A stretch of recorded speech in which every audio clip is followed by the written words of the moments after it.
Namo Fundamental Teacher Shakyamuni Buddha. Namo Fundamental Teacher Shakyamuni Buddha. Namo Fundamental Teacher Shakyamuni Buddha. The unsurpassed, deep, profound, subtle, wonderful Dharma in 100,000 million eons is difficult to encounter.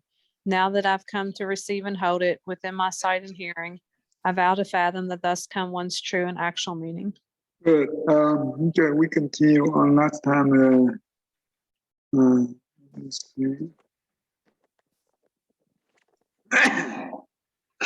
Hmm.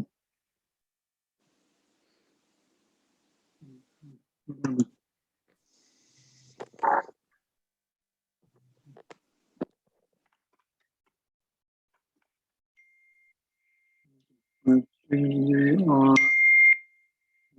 here. Okay, William, you do the wrong view 58 to 62. When those who are proclaimers of Nibbana here and now proclaim Nibbana here and now for an existent being on 5 grounds, that is merely feeling. So the 5 grounds were, the first one was enjoying sense pleasure, but that's actually going to be a cause of suffering because not everyone has access to sense pleasure in excess. And even those who do have the risk of losing it. Even if they don't lose it, they could suffer over the fear of losing it. But then also those who see them enjoying it would suffer because they're enjoying it and they're not. So if the person enjoying sense pleasures, even if they're not worried about losing it, they have to be ignorant of the fact that other people are jealous of them enjoying it. And so they can't really be, fully aware and still remain and enjoy their sense pleasures. We see that with Siddhartha. He couldn't be happy in the palace, even though he had all the sense pleasures. He was suffering because of what other people were going through, but also, seeing that they would be lost. And then the remaining 4 represent the 4 jhanas.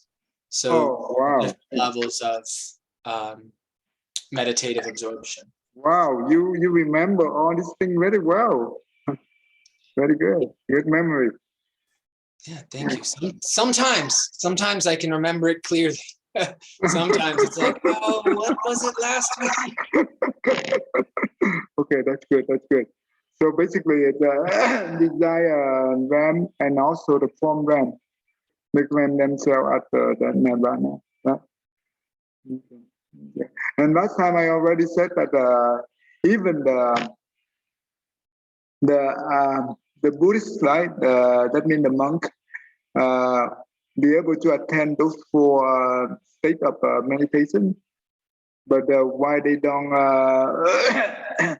So what's wrong? What's the difference between the Buddhist monk and the non-Buddhist? The Buddha Dharma. The Buddha Dharma. That's correct. So the Buddha Dharma is the key to help us to not cling on those states, right? Okay, that's good. That's really good. Okay, so we're done with that. Okay. So how come they go back to here? Wrong view number 19. Okay, this is about future. Okay. That means the 44 view, right? Wrong view 19 to 62. Those are the speculator about the future of 44 different way. So we learned about that already. Okay, all right. Tammy, you go ahead and do the 1 to 62 all the way here, I think, somewhere.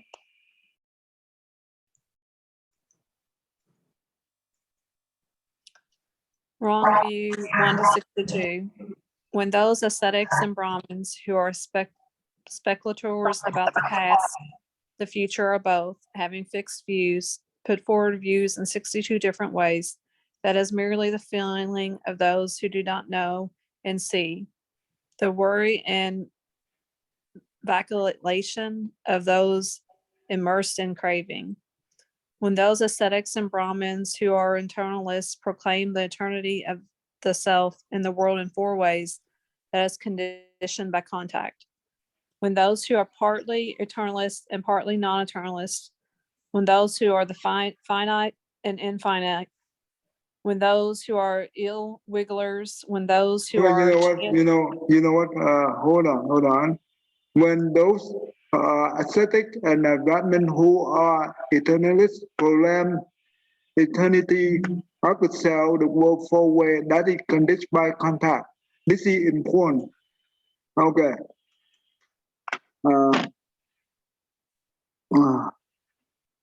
Eternalist, right? Proclaim eternity self conditioned by the contact. Okay. So, do you have any idea on this thing, William? Conditioned by contact seems to be about what sort of experiences the mind contacts.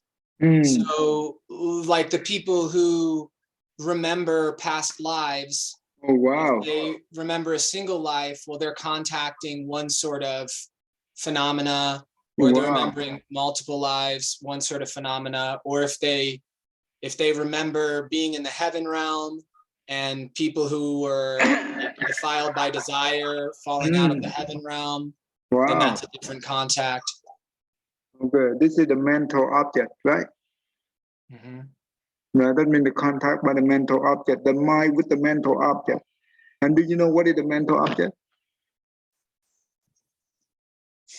Well, how do we define it the mental object? What'd you say? How do we define it is the mental object? Well, how the mental object formed? I mean, in essence, it's truly empty. Any mental object's impermanent. But how do they form? How do they pray at the beginning? How do the mental objects form? Well, if we there's the 12 linked conditions, which talk about, the sense bases and the sense objects, and the contact. I think they co-arise, like everything kind of co-arises together. At the same time, the notion of self co-arises with the notion of other. So like the object is like interlinked with the idea of self. So like in order to have something that we are aware of that seems separate from the self, then we also have the self. So it's like, don't those two things come together? And in essence, they're empty. Okay. So, okay, you see that each one of these they have the object, right? Subject and object, subject and object. You see that? The mental itself, that means the mind, right? The mind, it will have its own object, that means the content inside the memory. Right? This is the mental object inside the memory, the short-term memory. Where does the data come from the outside, from the five faculty, contact with the 5 sense object. This will become the content of the memory. And this is the mental object. Let's say that during the daytime, right? Our eye, our ear, our nose, our tongue, our body, we contact the outside world, right? And at night time, when you sit down and you do the meditation, all those things come up. Those things we call mental object. Does it make sense? The sound cut out after you said contact the outside world, and then those things become mental objects. In between that, it cut out. Okay, so basically, the 5 sense, the 5 faculty here, they contact the outside world object, right? That will become later on. Let's say that during the daytime, we see things, we hear things, we smell things. Those things also will be the content of the memory here. That is the memory, that is the mental object right there. But sometimes when we sit down, when we turn off the light, we close the door, we close our eye, we sit meditation, all those things come up also come from the object that we receive during the day, and it will be come back here, right? When they come back, it come from here, they go back here. Because right now we sit down all this thing here, right? We sit down all this thing here, but this thing here, you see that? That's important. Therefore, the mental objects, it means that it's from the outside world as well as from the alaya consciousness. This is what we call the monkey mind. Does it make sense? Yes. Okay, that's the monkey mind. The one who do I think that the four meditation stage, they be able to purify the mind. That means no more monkey mind, right? It's very calm, I think, very calm. But this is the Dharma maker for that. Every attachment will be the mana consciousness. Does it make sense?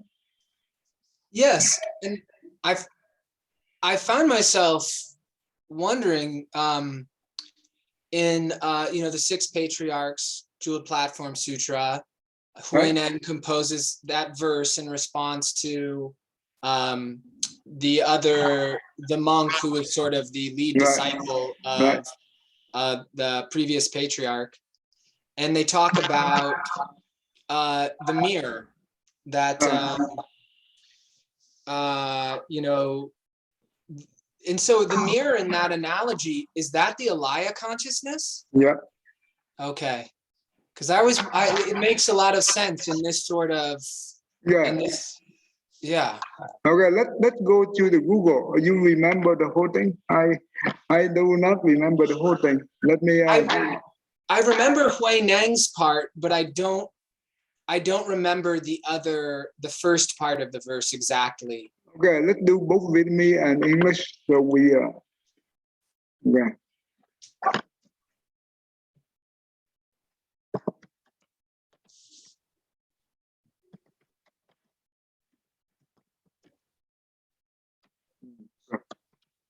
Okay,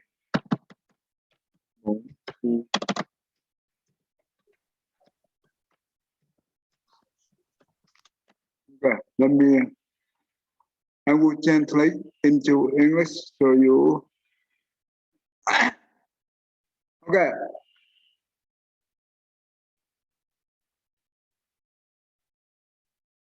Âm thị Bồ Đề Thọ âm như.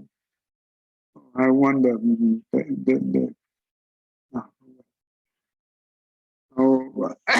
let's do the English one. I think English one also good too. When on? How do you say when on?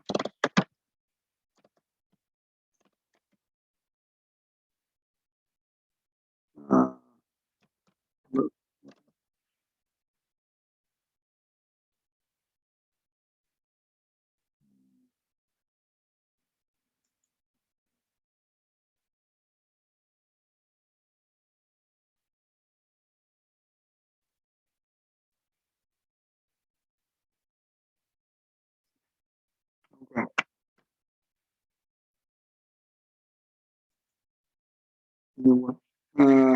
I found one. You found one? Yeah. Do you want me to send you the link? Yeah, sure. Send me the link. So you can share it. Okay.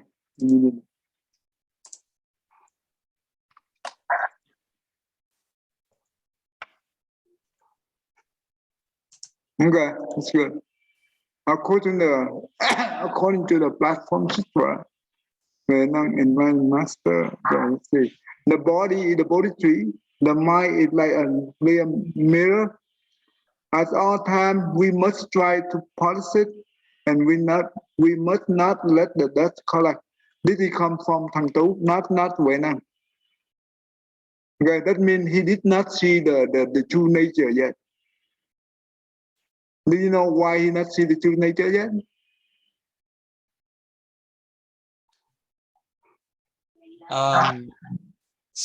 So in the next verse, it kind of explains it, the idea that there could be something that could defile the mind, then I think that the idea that there's dust, the idea that there's actually something that could obscure the true nature is what reveals that he hasn't seen the true nature. Is because, I mean, everything is empty. So if something is appearing to be of something different, to be like in the way, to have to be polished away, then there's distinctions that are there. Okay, you look at this. He treats the body just like the body tree. It's a physical body tree. The Buddha sits under the body tree. Okay? And he treats the mind just like the mirror. And that means if the mirror, we need a clean mirror, we need to try to polish all the time. If we do not, then dust will be there. This is what we call duality. Right? This is the duality mind. This is the duality mind. Does it make sense? Yes. So the patriarch, he said that the body originally have no tree. Body, it means enlightened. It's no tree. That means he said that the body tree, the Buddha sits under that, it is symbolic. And the body he referred, it means enlightened. It have no tree. The mirror, that means like mind have no stand. That means the mind is not the mirror. But the mirror in here, because over here, he say the mirror is a physical mirror. And over here, that means the mirror here, this is not the physical mirror, this is the mirror of the alaya, consciousness. Right? Because whatever you put in there, you will see it, okay? But you can be able to, remember when the mirror, the object you saw over the mirror, right? It just show you the object, but it's not on the mirror, right? When you walk through the mirror, you see your own reflection, your own image. But the image is not on the mirror. That means whatever we put into the alaya consciousness, it will not be there. It's not always there because we can transform it. We can purify with our own thought without clearing the mirror. The way we can transform it, when we understand it, we be able to let go. We don't hold on. Then just like that. You remember the word that he heard about the Diamond Sutra? You remember? The lay person recite it. What is that verse? What did that verse say? Oh, I do not remember that part. Okay. I remember he heard it, he became enlightened. He asked him where he learned it. The guy told him about it. He wanted to go there, but he had to take care of his mom. But he had some sort of beneficial karma, and some guy gave him some money so that he could give it to his mother so that he could then go to the temple. But I don't remember what the verse was. Okay, the verse said that let's see. Tâm vô sở trụ, nhi sanh kỳ tâm. That means the mind dwell on, they no dwell for the mind. Therefore, it will become the wonderful mind.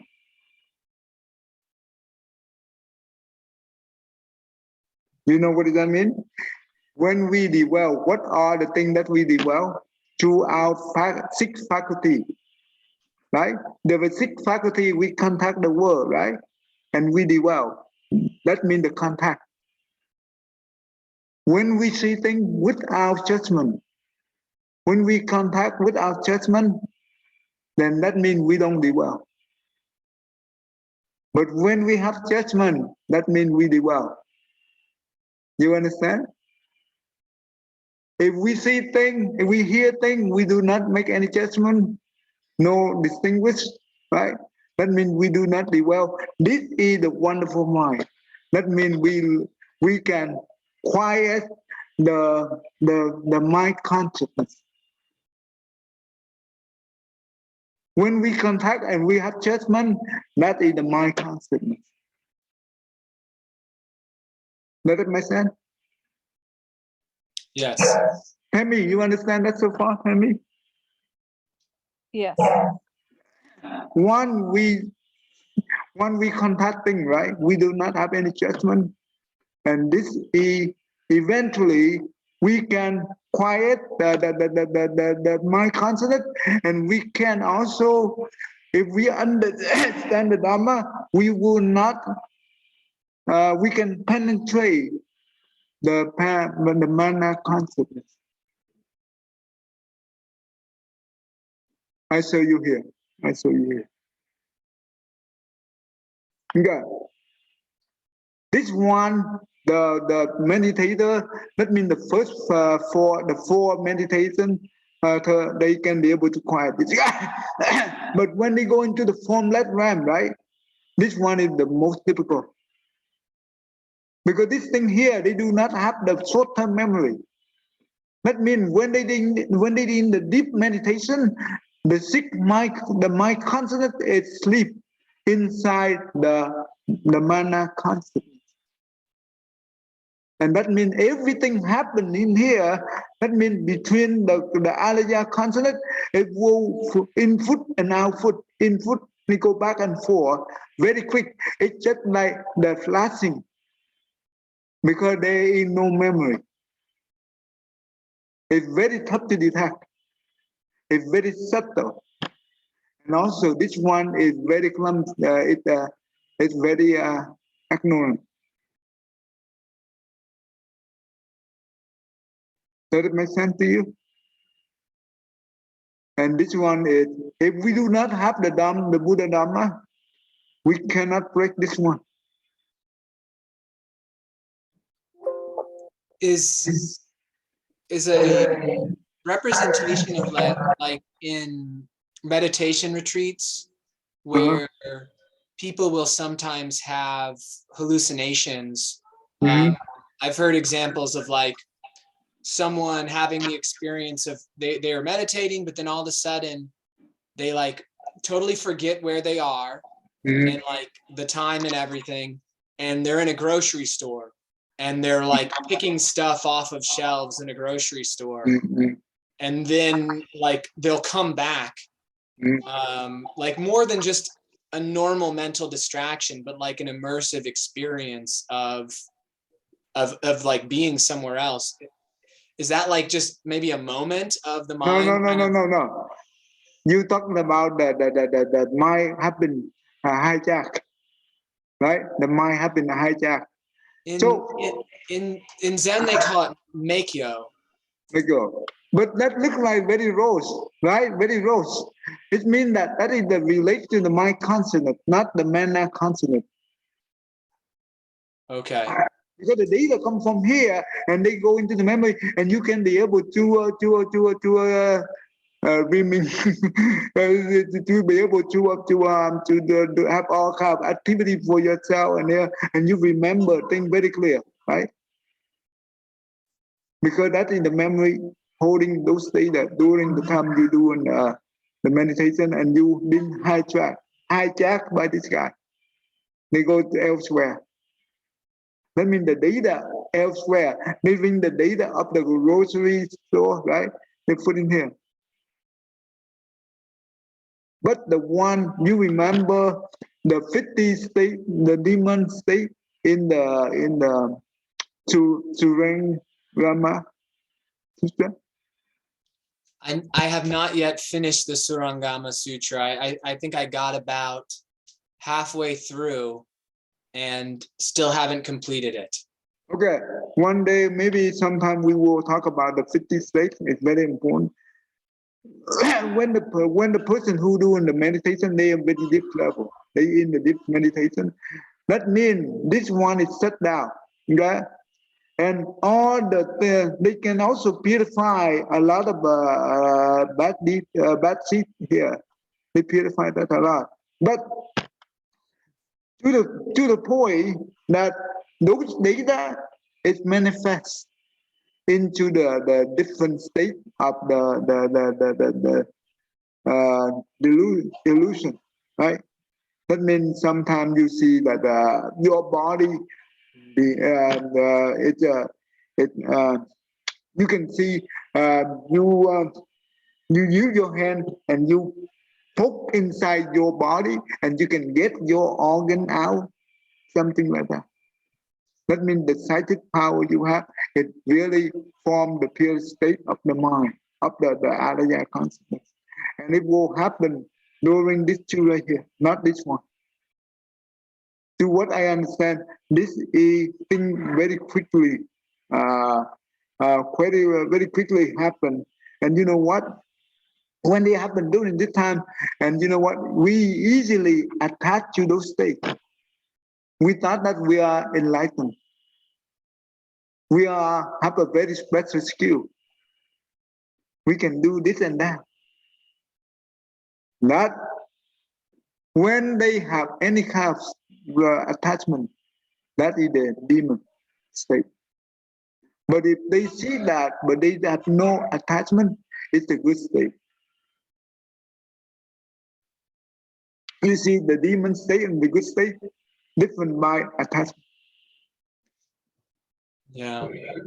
So the Buddha said that do not dwell in the past, do not dwell in the future at the current moment.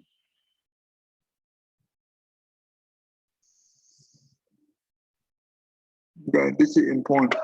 So go back to her, right?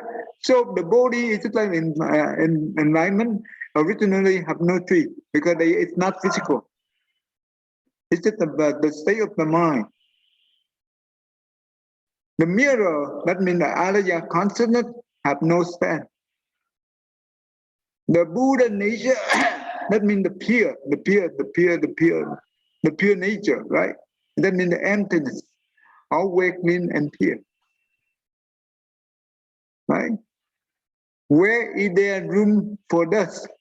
That means the pure nature is no room for dust. That's what it means. Even though inside the Alaya consciousness, and we have a lot of affliction, refinement, but it will not contaminate our Buddha nature. Does it make sense?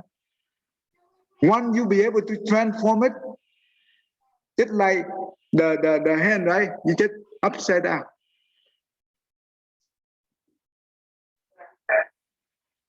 Then that's what we call the liberation. You liberate yourself.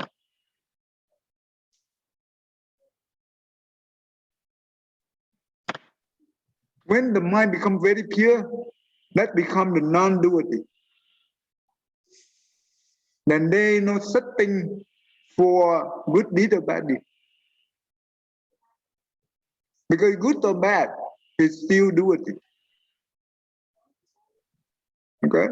This is the Buddha, the pure nature. So there is no room for dust. That means no room for duality. When you in the state of the pure state or the wisdom state or the Buddha nature state, there is no duality. It's a non-duality. I hope I explained that way you can understand some. Yes. Okay, that's good. Okay, now go back to our study. Okay, let's see. I think we have too much for that. Okay, no, the big one. Okay, the big one. Okay, all right. So this is partly okay. All this thing is just repeat, right? So we can. It's okay. We can.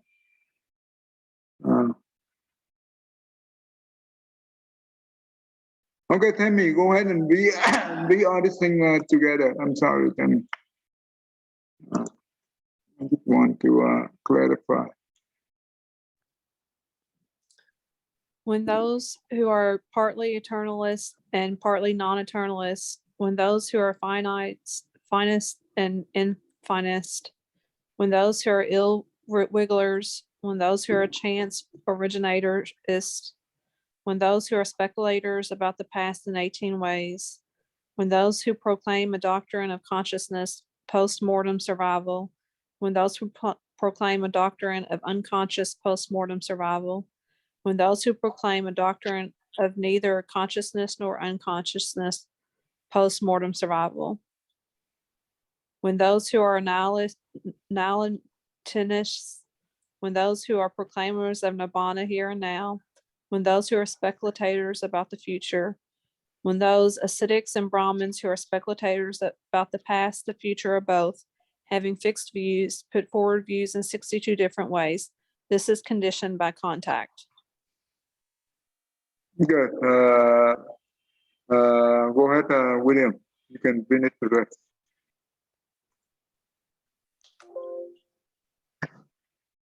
That all of these eternalists and the rest should experience that feeling without contact is impossible. With regard to all of these, they experience these feelings by repeated contact through the six sense bases. Feeling conditions craving, craving conditions clinging, clinging conditions becoming, becoming conditions birth, birth conditions aging and death, sorrow, lamentation, sadness, and distress. When, monks, a monk understands, as they really are, the rising and passing away of the six bases of contact, their attraction and peril and the deliverance from them, he knows that which goes beyond all these views. Do you understand what it is? What do they say about it? Okay, so here, this is describing part of the 12 linked conditions or the 12 interdependent arisings. And it's saying that the feelings that these Brahmins and ascetics have, they come through their contact with certain experiences. And that's through the six sense bases. And so that contact causes the feeling, and then the feeling, pleasant or unpleasant, conditions craving. And then once we crave something, we try to cling to it, we try to hold on to it. And then as we cling and hold on to it, we develop all of these behaviors to try to keep it around and avoid other things. And so then we kind of build like a self around that preference. It connects with ourself then, because now, I want this. And so that's associated with this, with becoming. And that is what leads to birth, both in, I think, the metaphorical sense of birth and the moment to moment, the like rebirth of the idea of self continually, but also in the big picture, birth as in reincarnation. And then it's, as soon as we have this thing that we crave, we're clinging to, we're protecting it, we're identifying with it, well, then there's a risk of losing it, of it decaying, of it falling away. And so then we suffer over it. We have sadness and distress, whether it's on this, like a small picture, something that we're enjoying, or big picture, it's like actually our life, and that we're lamenting over death or sickness. So then when a monk can really see this process and see like what is attractive about it, but also the danger of it and how it's unsatisfactory, and then realize the like being freed from that pattern, what happens when you're freed from the pattern, what's present, And then they, you know, they go beyond all these views of misunderstanding, than like believing in a distinct self. Okay, that's good. That's good. Okay, that's cool. All right, go ahead and continue on, whatever. Whatever ascetics and Brahmins who are speculators about the past or the future or both, having fixed views on the matter and put forth speculative views about it, these are all trapped in the net with its 62 divisions. And wherever they emerge and try to get out, they are caught and held in this net. Just as a skilled fisherman or his apprentice might cover a small piece of water with a fine mesh net, thinking, whatever larger creatures there may be in this water, they are all trapped in the net, caught and held in the net. So it is with all these. They are trapped and caught in this net. Monks, the body of the Tathagata stands with the link that bound it to becoming cut. As long as the body subsists, devas and humans will see him. But at the breaking up of the body and the exhaustion of the lifespan, devas and humans will see him no more. Monks, just as when the stalk of a bunch of mangoes has been cut, all the mangoes on it go with it. Just so, the Tathagata's link with becoming has been cut. As long as the body subsists, devas and humans will see him. But at the breaking up of the body and the exhaustion of the lifespan, devas and humans will see him no more. At these words, the Venerable Ananda said to the Lord, "It is marvelous, Lord. It is wonderful. What is the name of this exposition of Dhamma?" Ananda, you may remember this exposition of Dhamma as the net of advantage, the net of Dhamma, the supreme net, the net of views, or as the incomparable victory in battle.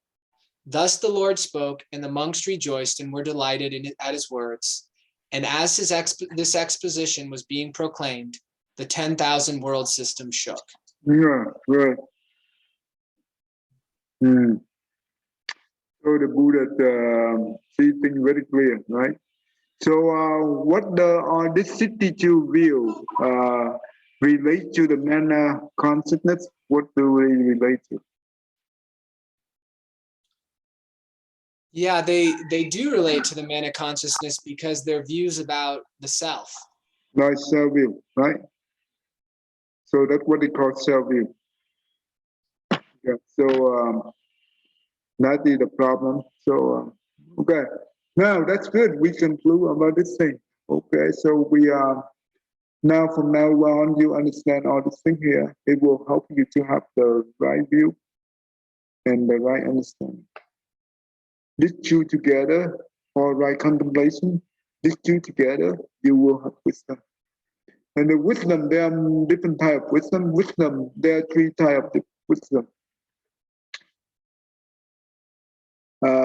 Wisdom by hearing the Buddha teaching. That's the first one.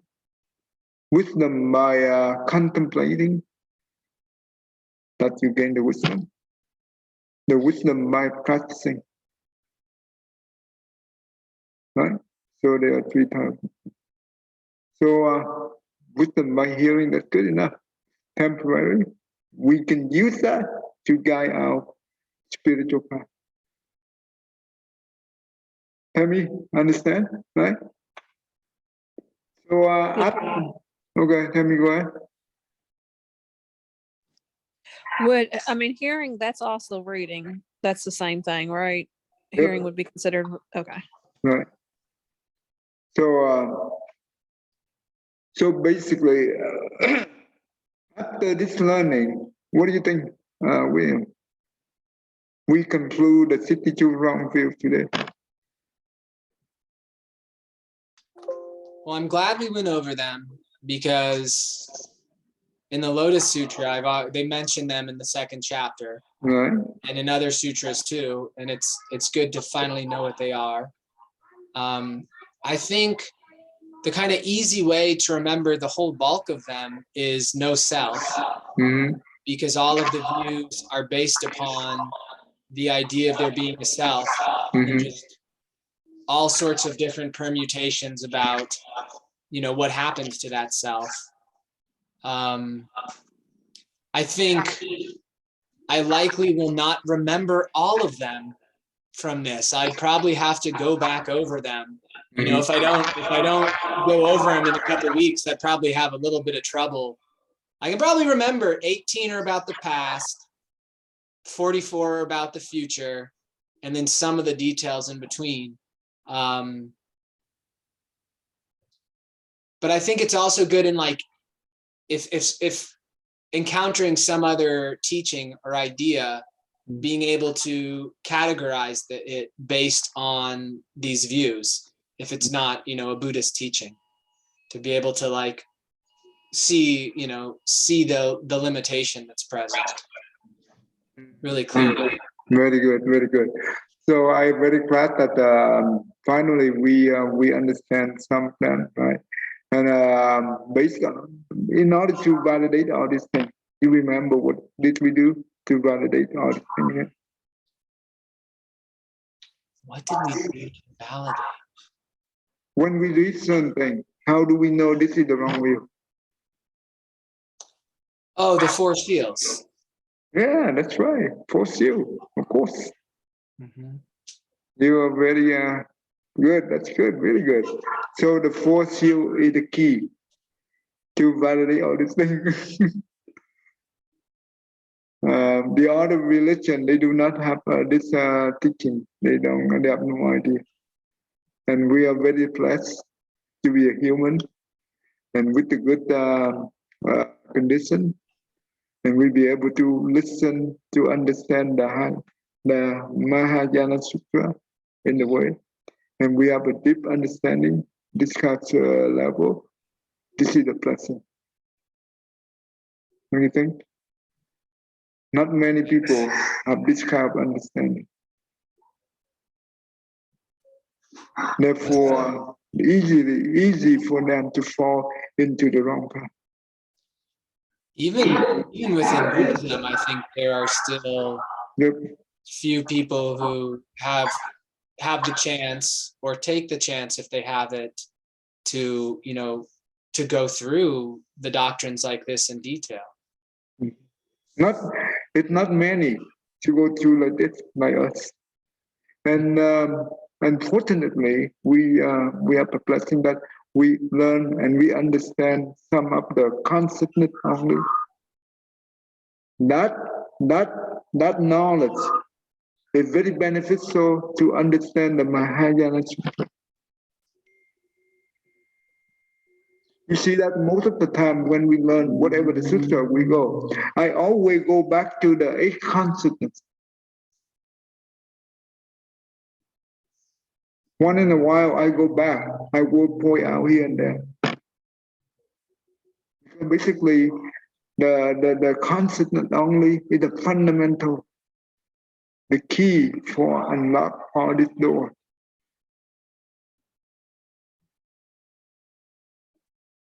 And consciousness only is a very difficult subject to understand.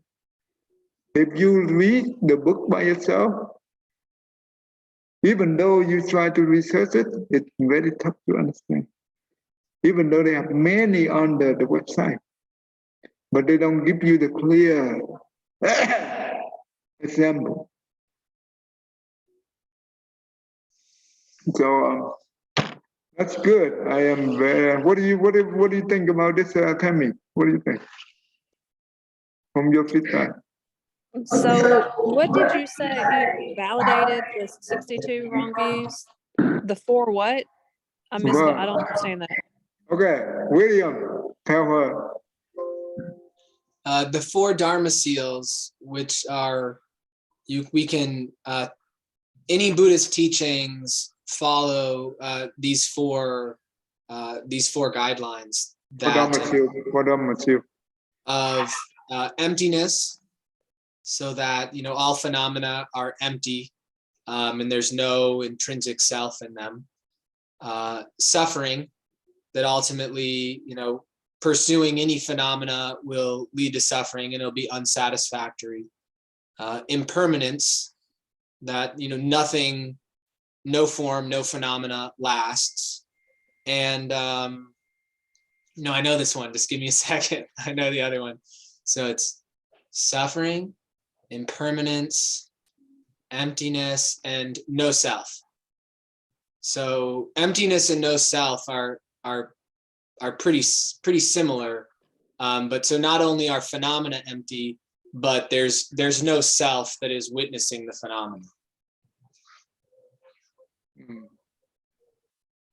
So let me put this way for you to understand easier. Any kind of attachment is suffering. It's suffering, right? Because all phenomena is impermanent. So any kind of attachment will suffer. And also, due to the impermanent, therefore, it's no self. That is the third Dhamma seal. The first Dhamma seal is you can call suffering. The second Dhamma seal is impermanent, because everything in this universe is impermanent. Due to the impermanent, it has no self. When it has self, that means a permanent self. It has to be permanent. But there's no such thing called permanent. Everything is impermanent. Therefore, it's no self. Due to the no self, therefore it's emptiness. You see the connection there, William? Yes. This is important. If you go by that logic, you will remember. Tell me, you understand that so far? Yes, thank you. Okay. Yeah, today we can stop right here. Next week, next time we will start on the new topic. Next week will be the holiday, right? Maybe after the 26th. Do you want to join the class, or you want to? Well, I think there's the event at the temple on the 26th too, isn't there? Yeah, temple.